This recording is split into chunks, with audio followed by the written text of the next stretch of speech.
వంటింట్లో అన్నపూర్ణాదేవి స్థానము సాక్షాత్తు పరమశివుడికి అన్నదానం చేసినటువంటి తల్లి అన్నపూర్ణాదేవి. అటువంటి వంటింట్లో కొన్ని వస్తువులు ఉంచితే దరిద్రము, అవేమో మనం ఈ వీడియో ద్వారా తెలుసుకుందాము. చీపురుని లక్ష్మీ స్వరూపంగా భావిస్తారు. ఎందుకంటే ఇంట్లో చెత్తని శుభ్రం చేసే చీపురు ఇంట్లో ఉండే అన్ని గదుల్లో తో పాటు వంటగదిని కూడా శుభ్రం చేసే చీపురిని గౌరవించాలని పెద్దలు చెప్తారు. చీపురిని వంటగదిలో ఉంచకూడదు. మరి చీపురు లక్ష్మీ స్వరూపం అని కూడా అంటారు.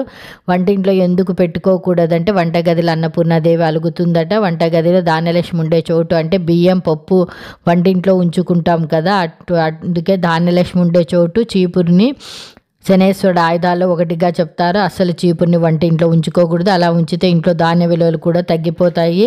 అలాగే వంటింట్లో ఇండ్లు తుడిచే గుడ్డలు కానీ, ఇండ్లు తడిపెట్టే మాపు కర్ర కానీ, దులుపు కర్ర వంటివి ఉంచకూడదు. అద్దము వంటింట్లో అసలు ఉంచకూడదు. వంటగదిలో అద్దం ఉంచడం వల్ల మనం వంట చేసే సమయంలో మంట దాంట్లో కనిపిస్తుంది.